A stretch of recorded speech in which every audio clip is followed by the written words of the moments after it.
Susubukang lumikha ng kasaysayan ng Pilipinas sa pagdiriwang ngayong araw ng Hog Festival 2024. Ito ay para sa Guinness Book of World Record ng pinakamaraming lutong baboy. Kung may resulta na ba, alamin natin sa sentro ng balita ni Clazel Partilla live. Angelique, nasungkit ng Pilipinas ang Guinness Book of World Record na may pinakamaraming lutong baboy na inihanda sa harap yan ng pagdiriwang ng Hog Festival 2024. Lechon baboy, cochinillo, pork barbecue, at iba pang nakakatakam at kakaibang putahe na karning baboy ang ipinatikim sa National Hog Festival 2024. Umabot sa 313 na magkakaiba at original pork recipe ang bumida sa programa.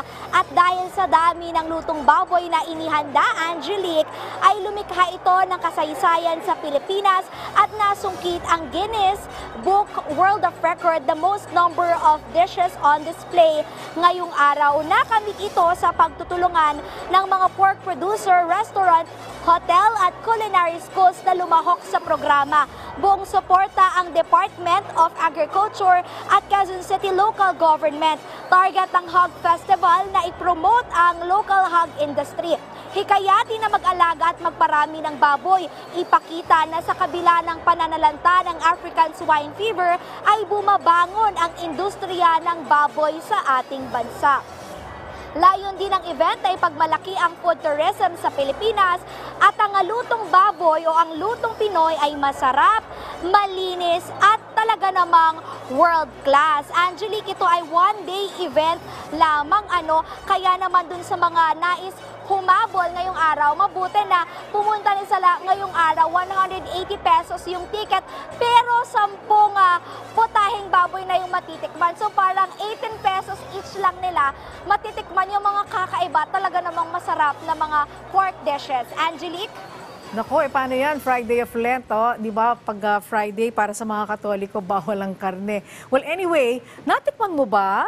Meron bang mga kakaiba na talagang masarap? Yes, Angelique, nakatikim na tayo ng ilang pork dishes. Halimbawa nga dyan, yung sesame crusted pork chashu. Alam mo, napakasarap kasi thin slices siya, malalambot at sobrang flavorful. Meron din dito, Angelique, hindi lang yung ordinary na lechong baboy. Yung lechong baboy may laman na kanin at mga truffle mushroom sa loob at may bihon pa. So talagang kakaiba yung matitikman mo at sulit na sulit yung pagpunta dito sa Hog Festival. Angelique? Alright, maraming salamat, Clazel Partilla.